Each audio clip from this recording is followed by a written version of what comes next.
prefiero solamente presentar al profesor Francisco Vega, al profesor Arturo Rodríguez y al profesor Víctor Soto, que son nuestros profesores de Derecho Constitucional que han armado para los profesores y los alumnos estos conversatorios sobre, yo diría, no los vamos a llamar de derecho constitucional, sino que son conversatorios que pretenden seguir de cerca el proceso constituyente. Ese es el objetivo de estos conversatorios, que van a ser una vez al mes, la última semana de cada mes, y se van a extender hasta el mes de noviembre. Obviamente les vamos a avisar a todos ustedes con la debida anticipación el día exacto y la hora en que vamos a tener el próximo. En realidad, nosotros hoy día vamos a hacer una introducción al tema. ¿Por qué estamos aquí? Nuestros profesores nos van a contar, nos van a dejar al día con la importancia del proceso constituyente, porque en realidad yo no tengo mucho que decir al respecto, salvo que vine aquí a aprender junto con ustedes. Estos conversatorios, si bien están programados con una temática previa que tiene que ver con el proceso constituyente y el avance del proceso, nosotros con los profesores hemos concordado además que si de repente surge algún tema de la contingencia a propósito de las reuniones de la comisión o la asamblea constituyente, como quieran llamarla, entonces nosotros también vamos a sumar un conversatorio o a introducir ese tema en el próximo conversatorio que correspondería en ese mes. Así que no me queda más que dejar con ustedes a nuestros profesores de Derecho Constitucional. Buenas tardes a todas y a todos. Bienvenidos a esta charla sobre el proceso constituyente. La idea, básicamente, como exponía nuestra directora, es acompañar el proceso constituyente y ir destacando algunos aspectos importantes a medida que se va produciendo el debate. Y para esos efectos hicimos una pauta de 5 reuniones de aquí a noviembre. Esta es la primera reunión, que es una presentación de estas charlas. Y luego habrá una reunión mensual prevista, puede estar sujeto a cambio de acuerdo a la contingencia que haya dentro del proceso de la Convención Constituyente. Pero en principio habría una segunda charla en el mes de agosto sobre la Constitución hoja en blanco, donde participaríamos los 3 profesores, Arturo, también Víctor y yo, y la segunda parte duraría 1 hora. La segunda parte estaría entregada a preguntas y a dialogar, ¿cierto?, con los estudiantes, con los profesores que se incorporen, y también con la comunidad que asista, que se incorpore a esta charla. Ahora, después habrá una charla en septiembre que le corresponderá al profesor Víctor Soto sobre derechos fundamentales, algunos aspectos generales y que él estime pertinente destacar. Y en octubre me correspondería a mí hacer una exposición breve sobre la forma de gobierno, que es otro de los temas, ¿cierto?, que ha resultado importante dentro de este proceso constituyente. Y finalmente, en noviembre, el profesor Arturo Rodríguez está a cargo de una charla sobre la forma de Estado, que desde luego es otro tema muy importante en la historia constitucional de Chile y en el debate de la Convención Constituyente hoy día. Y eso es lo que está previsto ahora. Ahora, lo importante de todas estas charlas es que por lo menos el 50% del tiempo destinado a cada una de ellas está entregado a ustedes. Es decir, a quienes pregunten, ¿cierto?, quieren interiorizarse estos temas, porque seguir las sesiones que se están realizando es arduo y un poco dificultoso, porque son sesiones que de pronto duran 4 horas, y uno no tiene el tiempo de ver las 4 horas, ¿cierto?, la sesión, de seguirla diariamente, Entonces tiene necesariamente que irse informando de los asuntos principales, ¿cierto? Cómo va desarrollándose el trabajo en la Convención Constituyente. En esta primera sesión, brevemente, cierro señalando que vamos a seguir el ITER, vamos a indicar el itinerario del proceso en que ya tenemos instalada la Convención Constituyente y con la elección ya de un presidente, en este caso de una presidenta, y del vicepresidente, quien corresponden a un constitucionalista como vicepresidente, y luego viene algunas etapas como la designación de una secretaría técnica por la convención, la aprobación del reglamento. Para esos efectos, primero se han estado estableciendo comisiones. Hasta el momento, básicamente, se han aprobado 3 comisiones. Una comisión de reglamento, precisamente, que es la más importante de las que se ha creado hasta ahora, desde luego, porque va a fijar las pautas, ¿cierto?, de cómo se va a llevar adelante este debate al interior de la convención, y que está compuesta, entiendo, por 31 miembros, con 4 cupos reservados a los pueblos originarios, y con un criterio de paridad, que se ha fijado que no puede exceder del 60%, no una paridad rígida, según entiendo. Luego hay una comisión de ética y finalmente una comisión de ética y de administración interior. Perdón, de ética, una comisión de presupuesto y de administración interior, en la cual se ha dividido en 3 subcomisiones, una subcomisión de presupuesto, una subcomisión de estructuración orgánica de la convención en su interior, y una convención de gestión de personas. Se han propuesto una docena de comisiones, pero estas 3 son las que se han aprobado hasta ahora, según entiendo. Y luego de estas comisiones saldrá la aprobación de un reglamento que guiará el trabajo de la convención y la aprobación de las decisiones que se adopten sobre las normas de la futura constitución, del futuro texto. La redacción de un texto final con un plebiscito de salida, con sufragio obligatorio en este caso, y luego, en caso de aprobarse la nueva constitución, se establecen los plazos similares a los que se establece para la promulgación de la ley y la publicación de la ley, 5 días y 10 días respectivamente, para que el presidente de la República promulgue y luego ordene la publicación del nuevo texto. El momento en que dejará de estar en vigencia la actual Constitución de 1980, en esa hipótesis, en que sea aprobado por la ciudadanía el texto presentado por la Convención Constituyente. Eso es sucintamente el itinerario que va a seguir este proceso constituyente, y por supuesto, si he omitido algo, encarecidamente les pido que me lo digan, lo señalen los profesores,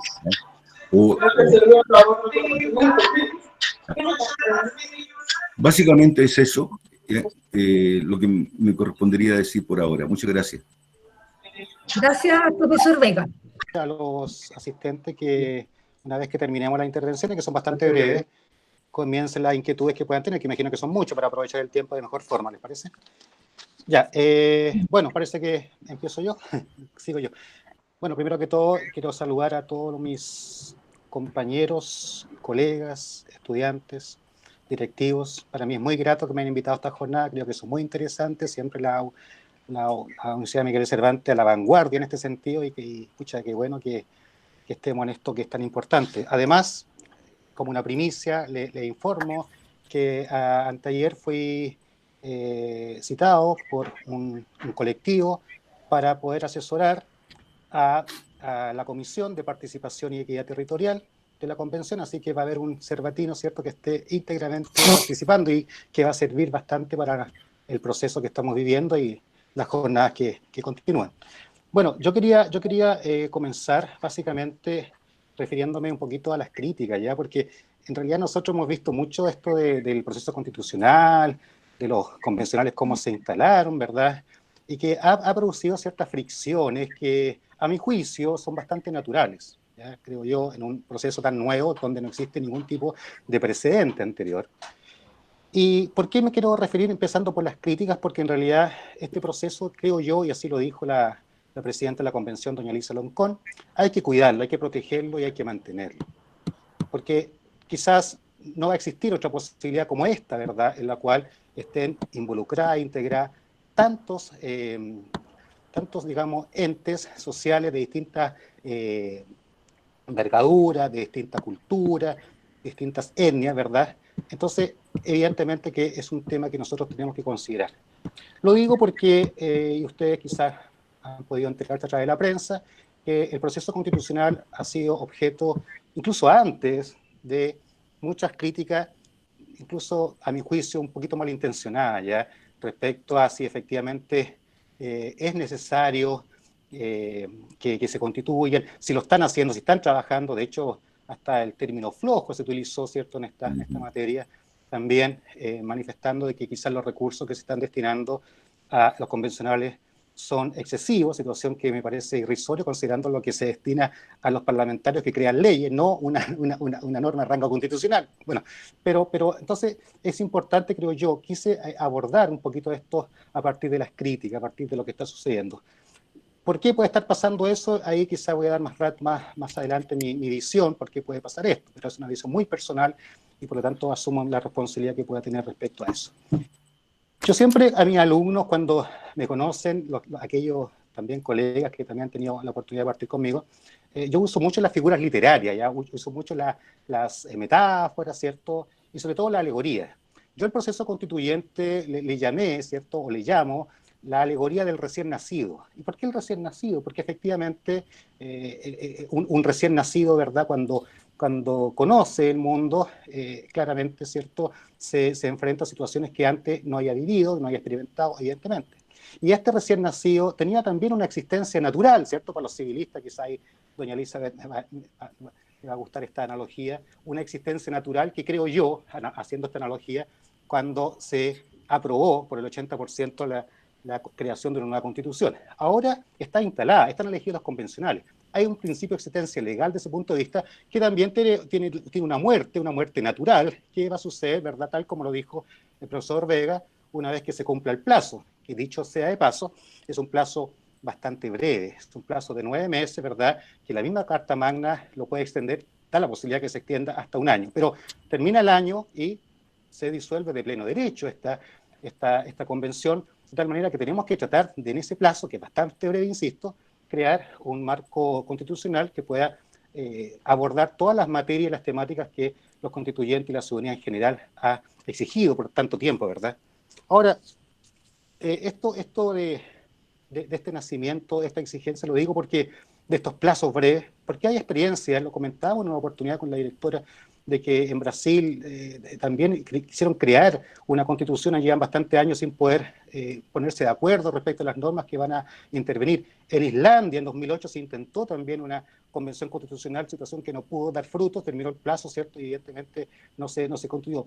Yo soy muy optimista, quizás Arturo va a pensar distinto a mí en eso, pero yo soy muy optimista con respecto a este proceso y lo quiero proteger y por eso me quiero involucrar tanto en él, porque nuestro país, Chile, y lo digo completamente transversal desde el punto de vista ideológico, somos bastante maduros, somos bastante disciplinados, a tal punto que llegamos, ¿cierto?, a traspasar de una dictadura a una democracia, ¿cierto?, de forma institucional, con un voto, de tal manera que yo creo que de la misma forma, con la misma madurez cívica, con la misma, ¿cierto?, templanza y tolerancia, que es lo que tiene que reinar, vamos a llegar a un texto constitucional que en definitiva sea transversal y pueda, de una u otra forma, cubrir todas, ¿cierto?, las necesidades que todos los chilenos requerimos.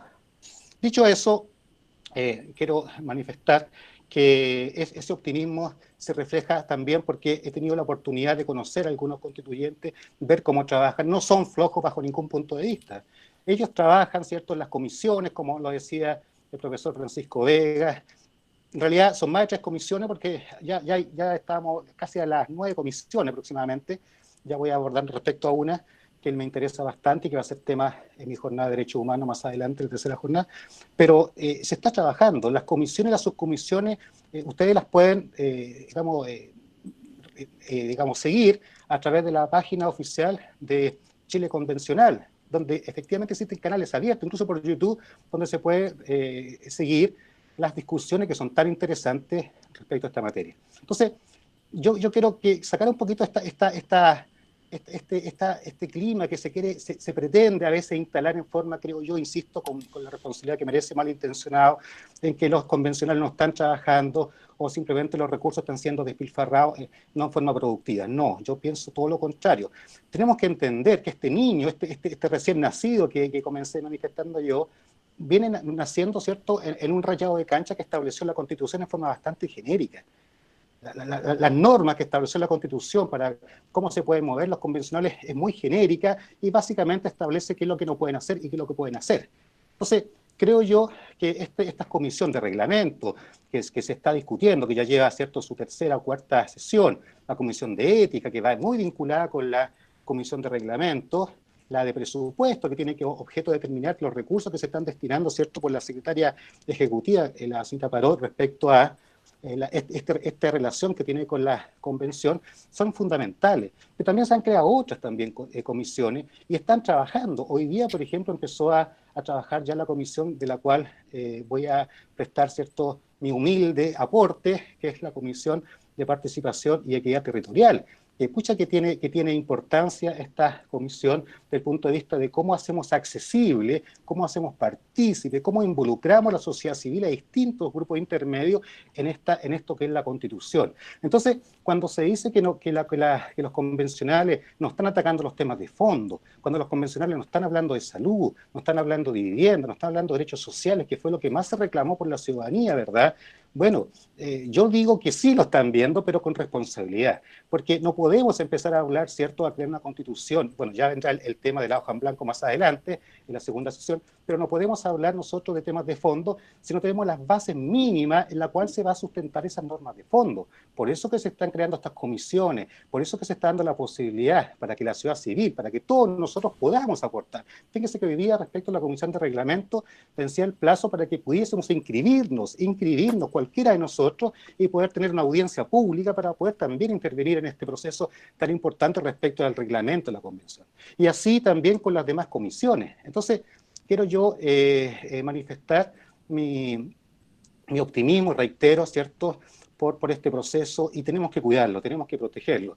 Siempre van a existir, evidentemente, lamentablemente, sectores que no van a estar muy de acuerdo con esto. De hecho, no estoy dando una postura ideológica, ¿cierto?, que hubo una opción del rechazo, y muchos del rechazo, y también del rechazo, forman parte de la convencional. Entonces, uno no quiere pensar mal, no quiere ser malintencionado, siempre uno debe presumir la buena fe, decimos los abogados, pero a veces uno dice, bueno, ¿qué pasa si hay muchos obstáculos a este proceso? Bueno, no se va a avanzar.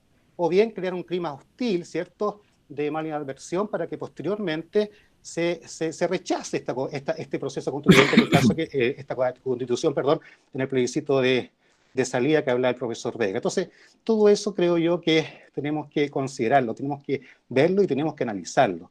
Nunca se ha dado una situación como esta, en que originariamente del pueblo mismo, ¿cierto?, nace la posibilidad de crear un marco constitucional que reúna todas las bases y pueda incluir tantos derechos que en este momento no están incluidos o protegidos, como son los derechos sociales, ¿verdad?, que existen efectivamente acciones protectoras de derechos, pero que sean eficaces, tal como lo establecen los tratados internacionales en esta materia. Cuando tengamos la posibilidad, ¿cierto?, de adentrarnos a los derechos humanos, que va a ser el tema que yo quiero plantear en la tercera jornada, voy a hablar precisamente ya de lo que se está hablando en la Comisión de Derechos Humanos, que tiene una subcomisión, pero además de los temas de fondo que van a ser objeto, por ejemplo, el derecho al agua. El derecho al agua, que el año 2010 la ONU lo consideró un derecho humano, y en nuestra Constitución actual el derecho al agua está dentro del derecho a propiedad. O sea, es una cosa que uno le pregunta a un extranjero, no lo entiende. Bueno, va a ser materia de conversación, de discusión, que evidentemente va a enriquecer mucho la charla. Por otro lado, y también dentro de los derechos humanos, que vamos a tocar más adelante, tiene que ver con un proyecto hace poco, quizás Francisco o Arturo lo conocen, que está en el Senado, respecto a la protección de los neuroderechos. Cuando yo lo vi ese programa dije, ¿qué es esto de los neuroderechos? Bueno, fíjense ustedes que la actual Constitución se quiere incorporar en el numeral 1 del artículo 19, es decir, el derecho a la vida, integridad física, sigue la persona, también la protección de los neuroderechos desde el punto de vista de los pensamientos. Puede parecer ciencia ficción, pero no es ciencia ficción porque ya hay antecedentes de ciencia que permiten incluso obtener los pensamientos de las personas. Puede resultar absurdo, pero ahí está el proyecto de ley, ¿ya?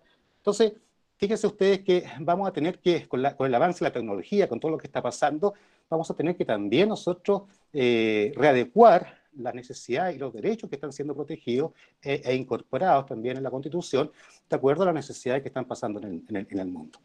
Bueno, yo, como dijo el profesor Vega, no nos vamos a explayarnos mucho porque la idea es que también esto sea de manera, digamos, recíproca, ¿verdad? Que haya una interacción con ustedes, porque tenemos muy poco tiempo y tenemos que aprovecharlo. Esa es mi postura. Yo agradezco la posibilidad de estar acá y espero todas sus inquietudes y poder canalizarlas de la forma más adecuada. Muchas gracias. Gracias a usted, profesor Soto. Arturo Rodríguez, somos todos oídos.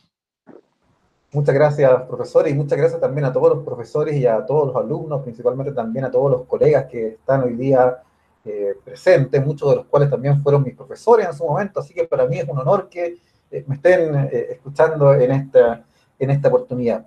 Y bueno, quisiera también tomarme un poco de las palabras del profesor Soto respecto efectivamente a la polarización que se está viviendo efectivamente en estos días respecto de lo que es la Asamblea, ¿no es cierto?, la Convención Constitucional, pero también tenemos que hacer un poquito de historia para entender tal vez esta polarización, porque si retomamos nuestra historia hasta hace un par de años atrás, estamos hablando de hace 2, 3 años atrás, existía, y yo también a veces hacía las analogías con mis alumnos, existía lo que se llamaba una especie de estrés constitucional o bullying constitucional. O sea, dos posturas absolutamente diametrales, una por supuesto que en la cual se le proponía una mínima reforma a la Constitución y se estresaba. Por favor, no podemos modificar la Constitución, no podemos cambiarla, y se generaba todo un estrés en un sector político. Y por supuesto también teníamos otro sector que también vivía con la tesis del bullying constitucional. Todos nuestros males sociales efectivamente están dados por nuestra actual Constitución. Y ese mismo mecanismo, por supuesto, que se ha trasladado hoy día a la propia Convención, donde también se replican esas ideas, digamos, particulares del estrés versus el bullying. Segundo, también, y aquí yo creo que va en una opinión mucho más personal y también me hago cargo, creo que existen grupos que no están acostumbrados hoy día a estar en minoría. Fundamentalmente, como decía el profesor, el grupo del rechazo, que tradicionalmente fue un grupo que estuvo en mayoría, puede haber sido una mayoría subsidiada, pero fue una mayoría o con un poder de negociación, bastante importante. Hoy día se ha dado cuenta que tiene, ¿no es cierto?, un poder de negociación bastante más limitado. Y eso efectivamente puede provocar como fenómeno político que utilicen otros mecanismos para hacerse notar y que no sea el mecanismo directo, ¿no es cierto?, del diálogo o de la conversación. Lo hemos visto, ¿no es cierto? Hemos visto una serie de videos, una serie de reportajes en la prensa donde hay grupos que actúan en ese contexto. Ahora, en lo que nos lleva a nosotros a sentarnos a discutir justamente las temáticas del día de hoy, yo he querido al menos detenerme en dos temas que los considero fundamentales. Uno de ellos ya lo abordó parcialmente el profesor Vega y también el profesor Soto, que se refiere al reglamento de la Convención. Y aquí, por supuesto, nos podrán ayudar mucho los profesores de Derecho Procesal, porque efectivamente, como nos señalaba el profesor Soto, el reglamento de la Convención va a establecer los mínimos comunes, va a ser lo que podríamos denominar una especie de derecho procesal constituyente. O sea, necesitamos las reglas mínimas, necesitamos las reglas de procedimientos para terminar justamente con un proceso deliberativo político que se transforme en norma jurídica. Esa operación, que en la retórica puede sonar muy sencilla, no es tan sencilla, tiene una serie de procedimientos, tiene una serie de técnicas y tiene, ¿no es cierto?, una serie de instrumentos que permiten transformar entonces esa deliberación en la norma jurídica constitucional. La verdad es que modelos hay muchos. Se ha hablado inclusive de intentar replicar los modelos de los reglamentos de la Cámara de Diputados y del Senado respecto a los procesos de formación de la ley. entiendo que yo he leído 4 o 5, pero hay al menos 17 o 18 proyectos que diversas organizaciones, universidades, centros de pensamiento han intentado generar, ¿no es cierto?, respecto de lo que serían propuestas de reglamento. Yo particularmente, respecto de la primera posición, respecto a la posición del reglamento de la Cámara de Diputados y del reglamento del Senado, estimo personalmente que no sería conveniente copiar, ¿no es cierto?, textualmente lo que señala un reglamento y transformarlo de inmediato en el reglamento de esta convención. Fundamentalmente por una cuestión muy simple. Estos reglamentos, los reglamentos de los legisladores, están diseñados para incorporar normas a un ordenamiento jurídico existente. En cambio, una cuestión muy distinta es generar el ordenamiento jurídico o generar las bases del ordenamiento jurídico. Por lo tanto, la lógica que debiese generarse para construir el reglamento tiene que ser distinta a lo de los diputados y a lo de los senadores. Efectivamente, ¿por qué? Porque se pueden ir generando normativas, se pueden ir generando proyectos o propuestas normativas que en definitiva, con el transcurso del tiempo, puedan determinarse que efectivamente no son las más adecuadas y tengamos que, de alguna manera, retroceder, de alguna manera, volver, ¿no es cierto?, al punto de partida. Es por eso que es fundamental, ¿no es cierto?, que las propias comisiones, la Comisión de Reglamento, genere efectivamente este reglamento, pero a partir de cero, a partir de una lógica de una instalación de una convención constitucional y no de una lógica de un proceso legislativo propiamente tal.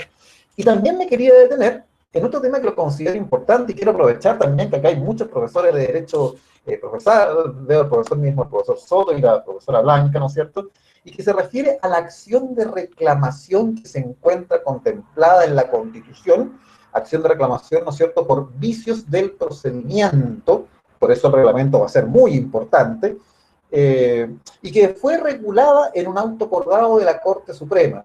Y me gustaría citar algunos pasajes, algunas frases que las considero de vital importancia, y también un poco abrir la discusión respecto a estos temas, porque efectivamente se permite, ¿no es cierto?, que un número de constituyentes puedan reclamar de estos vicios de procedimiento, pero fíjense que estimo que hay una cuestión que es muy importante, que lo aborda el auto acordado y que al menos me merece un par de dudas, porque efectivamente nuestra Constitución nos establece que, ¿no es cierto?, al producirse un vicio esencial en materia de procedimiento, efectivamente se puede entablar esta acción de reclamación. Pero fíjense que el auto acordado de la Corte Suprema habla de que se debe mencionar el perjuicio que causa. Entonces estamos aquí ya entrando a un elemento bastante importante, bastante interesante. Creo que no es un elemento que contempló el constituyente, sería un tema bastante interesante, ¿no es cierto?, de abordar respecto a esta temática. Puede, ¿no es cierto?, en este caso la Corte Suprema, a través de un auto acordado, agregar un nuevo elemento, poner una nueva condición a la acción que se podría entablar. Lo encuentro bastante, como les digo, bastante interesante. Lo mismo también respecto a la limitación de las diligencias que se puedan solicitar. Entiendo que es un procedimiento abreviado, es un procedimiento que dura 10 días, pero si ustedes se fijan, respecto de las diligencias, hay también ciertas trabas, hay también ciertas cortapisas que sería interesante también tomarlas. Y lo otro también respecto de la prueba, también es un elemento bien interesante, donde también se limita la prueba, dice que no procederá, ¿no es cierto?, en la reclamación, ¿no es cierto?, de la prueba de testigos, ni tampoco la prueba de peritos. También es interesante, como les digo, abordar esa materia, y en particular también ahí me gustaría, y aprovechando que esto es un conversatorio, obtener la opinión del profesor Soto y de la profesora Palacio, sin prejuicio de que, ¿no es cierto?, se pueda solicitar información sumaria, ¿no es cierto?, o informes en derecho.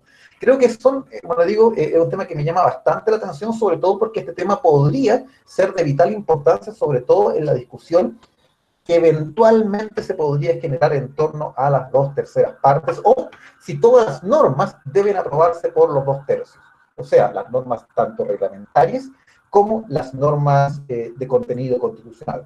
Al parecer, respecto de las normas de contenido constitucional, esa discusión ya está bastante abandonada. No así respecto de la discusión de las normas reglamentarias, donde podríamos eventualmente ver, digamos, acción en tribunales en la Corte Suprema respecto a estos temas.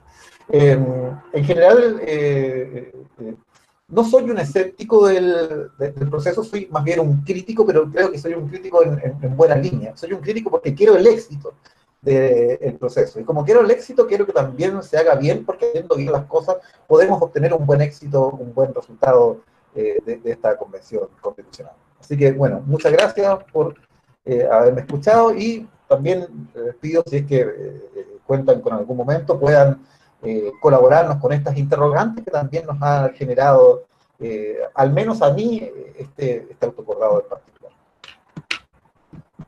Gracias, profesor Rodríguez. Como moderadora, me encanta esta parte porque tengo que poner las reglas del juego. ¿Ah? Tenemos un tiempo acotado, el tema es interesantísimo, pero sin perder de vista que esta es la primera reunión, vamos a dar la palabra en la medida que usted levanten la mano. Buenas tardes, muy breve, dentro de mi infinita ignorancia, a mí lo que no me queda claro, como explicaba el procedimiento un poco del profesor Vega, no tengo claro qué sucede en caso de ser rechazada esta nueva constitución. ¿Se tiene que reunir nuevamente esta misma asamblea? ¿Se tiene que hacer una nueva elección de asamblea? Como que en esa parte estoy un poquito como perdido. Y el único comentario aparte que quería hacer, que creo que muchos nos sentimos que está un poco desordenada esta asamblea, cuando sentimos que en el fondo no están 100% enfocados en la creación, sino que mucho en el fondo están haciendo ciertas consignas políticas para las cuales no fueron como asignados. Entonces eso es lo que a veces a uno le molesta un poco, que si bien cada uno en un ámbito público lo puede expresar, pero muchas veces están ocupando ese espacio que no es para eso.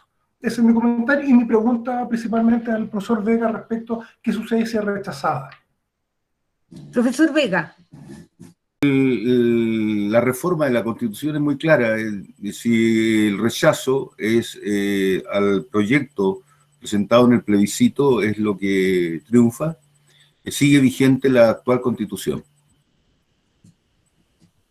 Así es. El artículo 142 me parece el párrafo final. De manera que es muy claro, no hay sigue vigente simplemente lo que es un incentivo, me imagino, para todos y para la Convención Constituyente y para toda la ciudadanía para aprobarla, que salga bien este proceso, ¿no es cierto? ¿Ah? Y en cuanto brevemente a la demora, como señalaron ya los profesores Soto y Rodríguez, efectivamente un debate responsable de un nuevo texto constitucional requiere primero fijar las reglas del juego. Y eso es lo que se está haciendo actualmente. Y se entiende que toda la ciudadanía está expectante de que se comience luego a debatir los temas de fondo. ¿Ah?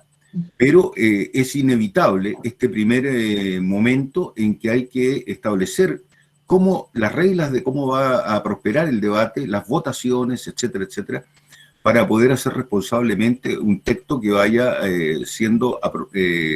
creciendo en el tiempo para ser presentado en el plebiscito final. Es la labor menos sexy, digamos, de la Convención Constituyente, la más fome, ¿cierto? El comienzo, pero que es muy necesaria. ¿Ah? Todos estamos esperando, por supuesto, que comience luego, y esperamos que este tiempo previo sea lo más breve posible. ¿Ah? Gracias, profesor Vega. Don Genaro Briones, ¿habría levantado la mano? Sí, profesora. Buenas tardes a todos. Quiero ser bien breve.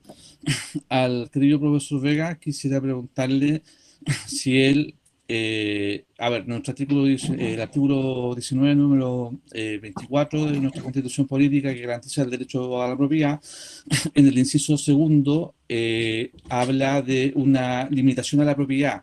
respecto de la cual el titular del dominio de esa propiedad limitada no tiene derecho a indemnización. En cambio, en la privación del dominio, que es el inciso tercero del número 24 del artículo 19, sí la persona que se priva su dominio tiene derecho a recibir una indemnización por la expropiación.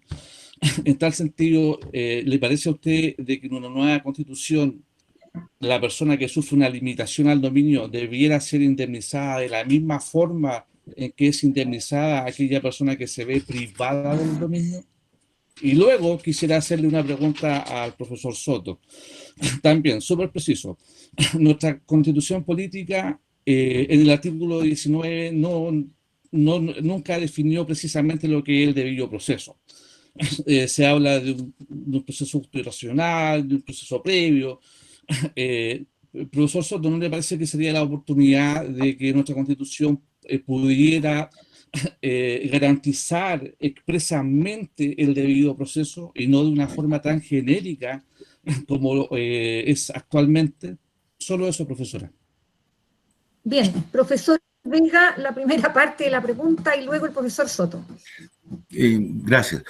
A ver, sí, efectivamente hay una gran diferencia entre las limitaciones y obligaciones al dominio, que están resguardadas por reserva de ley, y la expropiación, la institución de la expropiación, que es siempre indemnizable. En el primer caso, en el caso de las limitaciones y obligaciones del dominio, en principio son no indemnizables, constituyen una carga del propietario, ¿ya? Y están vinculadas en la actual Constitución a la función social de la propiedad, ¿ya?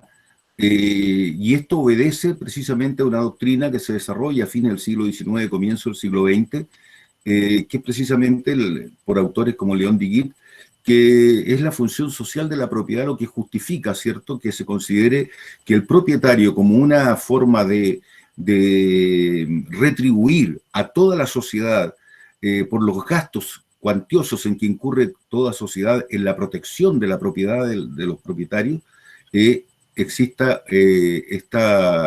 en principio, que sea no indemnizable, que se considere una especie de carga, ¿cierto?, del propietario, las limitaciones y obligaciones, con los límites, por supuesto, que establece la Constitución, que deben ser por ley. Pero al respecto hay que hacer un pequeño matiz, no me extiendo más. El Tribunal Constitucional ha establecido, a propósito del caso de las playas, ¿no es cierto?, en los fallos de las playas, ciertas matizaciones, ¿ah? No ha sido tan categórico en que no es indemnizable las obligaciones y limitaciones al dominio. Pero en principio a mí me parece que se justifica la no que no existe indemnización en el caso de obligaciones y limitaciones al dominio, y por supuesto en la expropiación siempre debe haber una indemnización. Eso forma parte de la institución de la expropiación, de su esencia, una indemnización previa. Eso. Buenas tardes, profesores y compañeros. Mi pregunta es como súper cortita y puntual también hacia el profesor Vega. Ahora puedo contestar. Respecto a si las leyes orgánicas constitucionales van a tener un efecto respecto al cambio de la Constitución.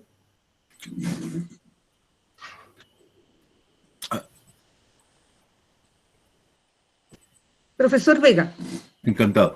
A ver, no sé si entendí bien la pregunta. En todo caso, en mi opinión, las leyes de quórum, las leyes de quórum supramayoritario establecidas, quórum calificado y leyes orgánicas constitucionales, debieran desaparecer de la Constitución, de una futura Constitución, y tal vez podría mantenerse una ley orgánica constitucional, pero bajo la fórmula originaria francesa, con mayoría absoluta, y no por 4/7, que es prácticamente un quórum de reforma constitucional. Son leyes, son las viejas leyes de amarre, ¿cierto?, que quedaron de la dictadura y que no tienen, que otorgan un veto, que impide la fluidez del cambio político y social en una comunidad.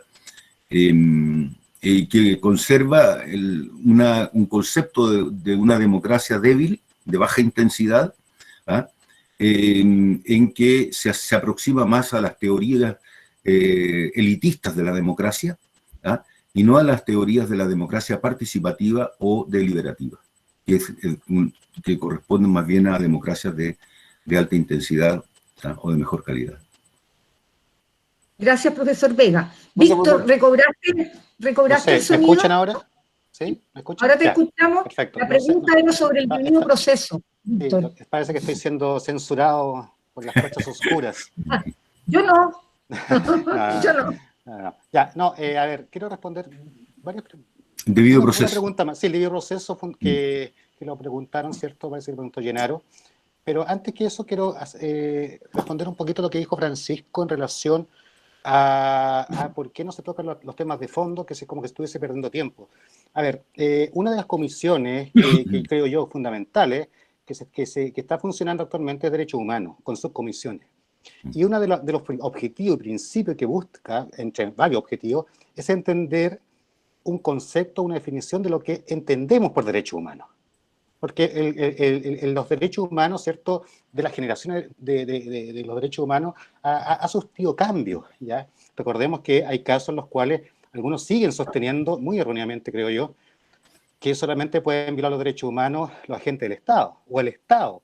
Bueno, y eso claramente, ¿cierto?, se cae por sí mismo cuando todos los años nosotros vamos a presentar acciones de protección en contra de la ISAPRE, que no son precisamente, ¿cierto?, entes de carácter público. Bueno, entonces, obviamente que tenemos que determinar las bases de lo que entendemos por derechos humanos y las formas, ¿cierto?, que se va a extender este concepto de acuerdo a los tratados internacionales que actualmente tiene Chile, que no pueden ser tocados, no solamente porque lo dice el texto constitucional vigente, que ahí hay algo que tenemos que hablar respecto a los tratados internacionales que quiere mantener, sino porque, a juicio de este profesor, y los que me conocen lo saben, son supraconstitucionales, los derechos fundamentales, incluso son anteriores a cualquier texto escrito. Bueno, respecto al debido proceso, bueno, los alumnos que me conocen saben que los molesto bastante con el debido proceso desde que entran, ¿verdad?, a procesar uno conmigo, y también, ¿cierto?, hasta el final. El debido proceso se puede ¿cierto?, vulnerar una garantía, se puede obtener, ¿cierto?, una nulidad en un juicio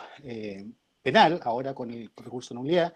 Bueno, el debido proceso, evidentemente que a mi juicio debiese estar incorporado de forma mucho más precisa de lo que se deduce del artículo 19, número 3, inciso sexto, ¿cierto?, cuando habla de la sentencia, cómo debe estar fundada esta sentencia.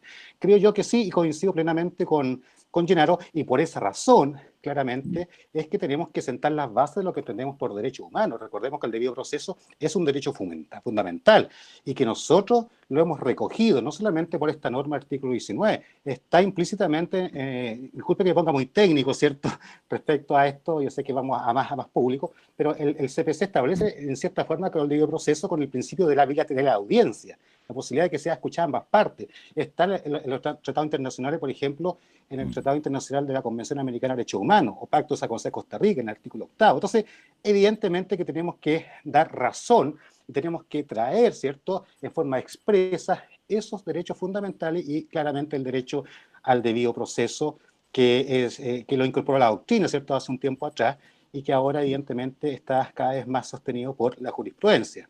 Bueno, eso, que en todo caso, insisto, y con esto termino esta parte, y ustedes saben que yo soy partidario del bloque de constitucionalidad que habla el profesor Nogueira, por lo tanto, de una u otra forma sería un derecho implícito e incorporado, pero creo yo que igual debiese estar impuesto, ¿cierto?, de forma expresa en el nuevo texto constitucional.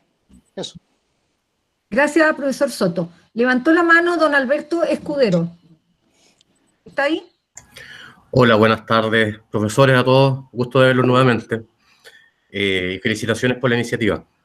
Quisiera hacerle una pregunta, en este caso, al profesor Soto.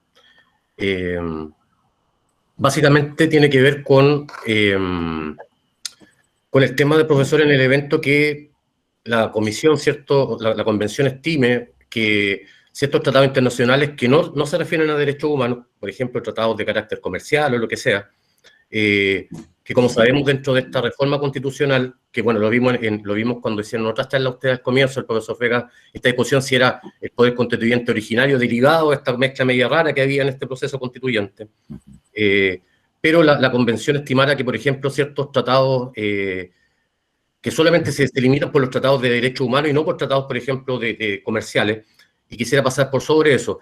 ¿Qué mecanismos existirían de sanción en este caso? ¿Existe algún, teniendo en cuenta que todavía está vigente la Constitución del 80, podría intervenir, no sé, el Tribunal Constitucional, por ejemplo, desde el punto de vista de que se está vulnerando el límite que se estableció para el actual de esta Constitución? Esa es una pregunta.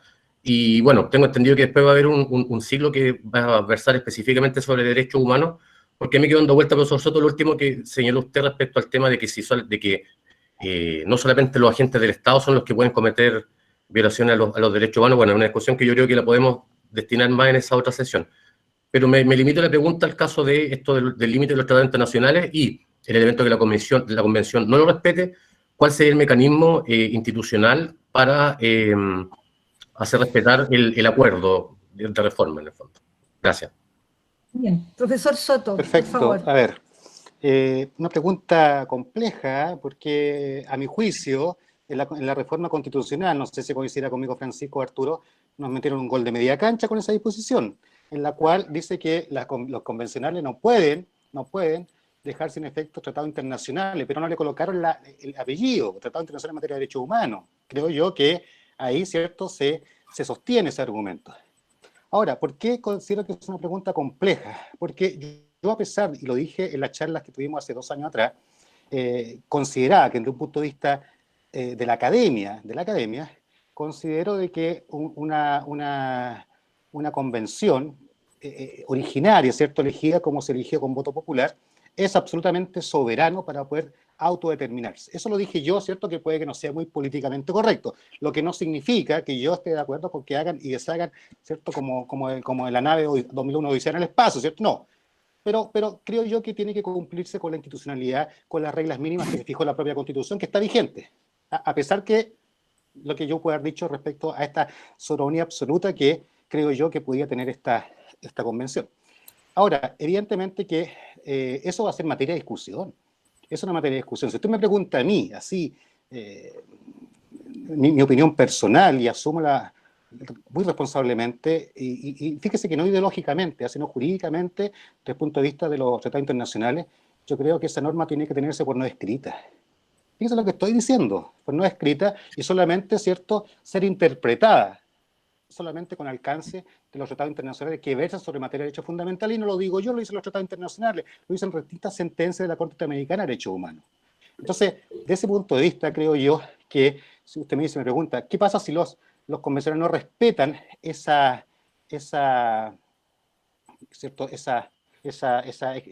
limitación? Bueno, ahí va a existir una discusión que puede evidentemente implicar una vulneración, ¿cierto?, a las pautas reglamentarias que se estableció y poder llegar a una reclamación ante la Corte Suprema. No sé, estoy lucubrando, pero va a ser una materia discutible. Yo lo que sigo pensando es que nos metieron un gol de media cancha. Fíjese que el tratado TPP-11, disculpa que lo saque, que está haciendo tanta materia de discusión y que todavía lo quieren meter así como conchabando y lo que tratan de introducir, pero todavía no se atreve completamente, a pesar que ya está con mucha discusión en el Congreso, nos limita bastante a nosotros para poder emprender desde un punto de vista industrial, porque es como una especie de fotografía, ¿cierto?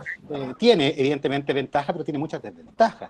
Es una fotografía en el sentido de que firmamos el tratado y hasta aquí llegamos. Si nosotros no realizamos manufactura, ya no lo podemos hacer al otro día porque vamos a tener que ser objeto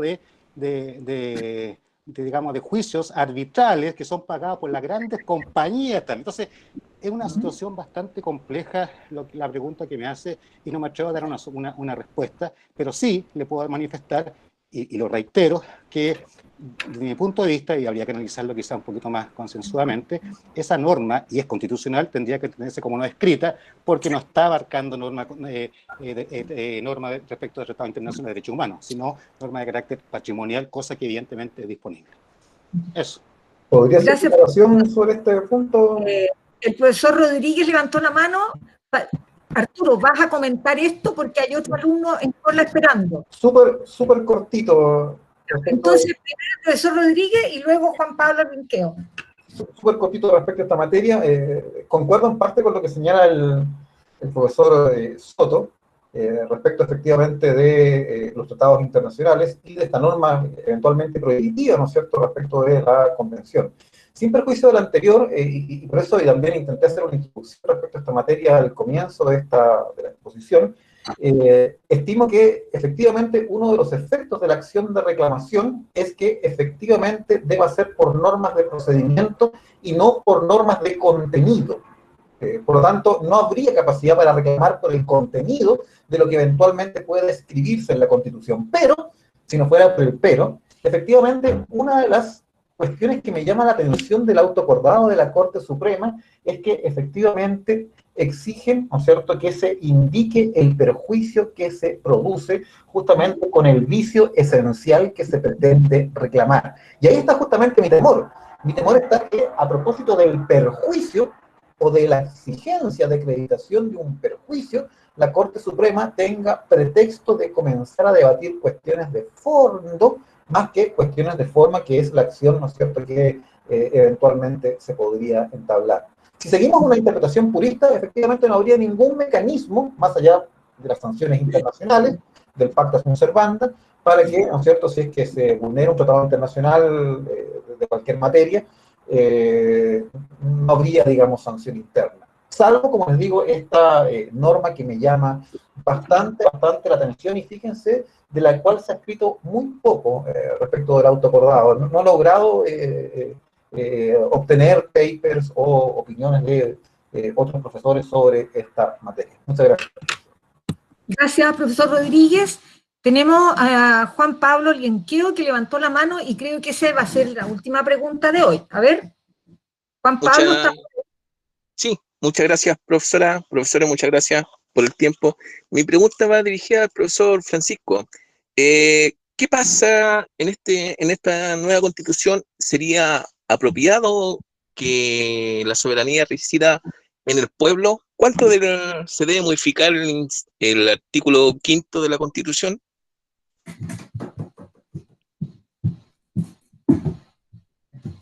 Gracias. Está Francisco, ahora. Sí, desde luego. Tal vez uno de los artículos más defectuosos de la actual Constitución, en mi opinión, es el párrafo primero del artículo 5º. La Constitución, o el concepto de nación y de pueblo no es lo mismo. Debiera radicarse en el pueblo, a mi juicio, no entendiendo por pueblo el concepto jurídico de pueblo, no el concepto rusoniano, de voluntad general, ni nada de eso, sino lo que todos conocemos como concepto jurídico, es decir, las personas que son titulares, ¿cierto?, de derechos y obligaciones civiles y derechos y deberes políticos. El cuerpo electoral, la ciudadanía, es el soberano, ¿no? Y el ejercicio también debiera radicarse en el pueblo, como hacen todas las constituciones después de la Segunda Guerra Mundial.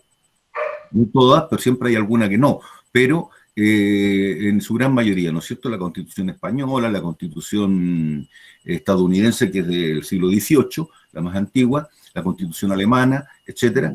Las constituciones actuales fijan en el pueblo la soberanía, tanto su titularidad como su ejercicio, porque tenemos un concepto jurídico preciso de pueblo, que es la ciudadanía.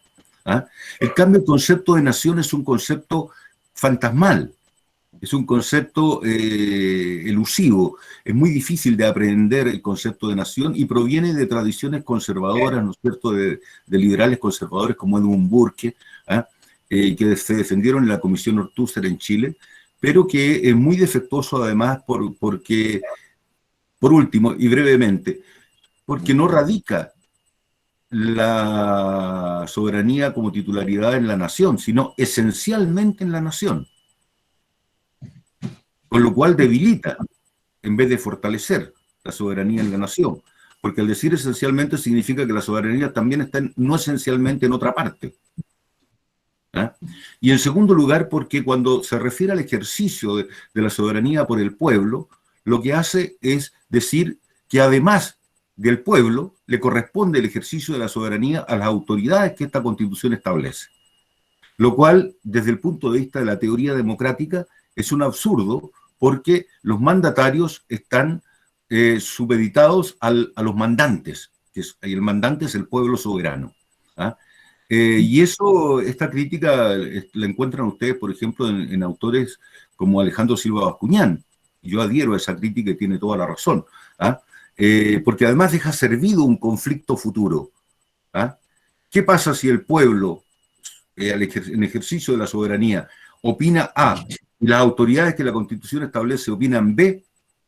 Ahí está el conflicto irresuelto. Algo de esto pasó, yo creo, con el estallido social.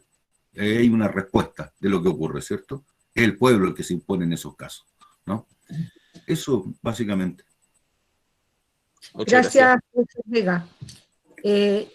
Estando casi en la hora, a lo mejor podríamos aceptar una última intervención. Quería hacer complementar un poquito, directora, si me permite. Profesor, por favor, adelante. Sí, era respecto a que me quedó dando vuelta la pregunta muy bien hecha de no sé si fue de Escudero o de Llenaro, en relación al tipo de sanción que podría existir en la eventualidad que los convencionales, ¿cierto?, no respetar estas reglas mínimas que establece la Constitución. Yo no sé si es una sanción, pero para aquellos que tuvieron la oportunidad de hojear un poquito el libro que publicamos con la universidad el año pasado, del control de convencionalidad, que no se limita solamente a entes jurisdiccionales, podríamos quizá, al momento de hacer este control de convencionalidad, no aplicar esa norma, porque va contra tratados internacionales. Podría ser una solución, es discutible, pero quería dejarlo en el tapete. Gracias. Bien. Estando entonces en la hora, alguien ha levantado la mano, la señorita Navarrete. Sí, profesora, como dijo que se podía pedir una pregunta, solamente que como hace poquito se discutió en redes sociales y también en la televisión, un tema de retroactivamente sancionar a los constituyentes por distintos temas que se están enfocando en este momento, sobre todo con la presidenta con respecto a su idioma, y que es un idioma transversal, debería ser a mi punto de vista, pero lamentablemente no es así por una cosa de educación, bueno, eso es otro tema, pero con respecto a eso, ¿cómo puede de alguna manera influir eso? Porque ser retroactivo me parece muy extraño, no sé si alguien me lo puede aclarar ese tema, porque ahí sí que me despertó muchas dudas. Gracias, Roxana. Profesores, ¿quién contesta? ¿Quién responde? Aprovechemos de responder porque efectivamente la retroactividad es una excepción en el derecho y fundamentalmente en el puniendi, en el derecho sancionatorio, es casi proscrito. No conozco que exista una sanción retroactiva respecto a esas temáticas en particular. No sé cuál será la opinión de los demás profesores. Y segundo, usted nos decía, doña Roxana, respecto al uso del lenguaje, ¿no es cierto? Perdón, lo otro también. Es importante tener presente que hay que tener mucho cuidado con hablar de sanciones respecto de los constituyentes, porque efectivamente los constituyentes están en esa asamblea por voluntad popular, y por lo tanto la sanción, cualquiera que sea, no puede restringir justamente el mandato soberano que se le ha entregado, que es la de representar, deliberar y generar normas jurídicas en una futura constitución. Por lo tanto, las sanciones son bastante más simbólicas, una amonestación, un llamado al orden, o en el mejor de los casos, lo que se hace en el Senado o en la Cámara de Diputados, un descuento en alguna de las asignaciones que eventualmente podríamos recibir y que todos sabemos son bastante exiguas en este caso.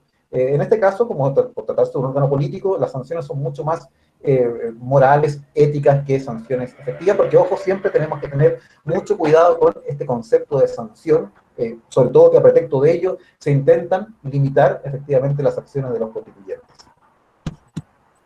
Gracias, profesor Rodríguez.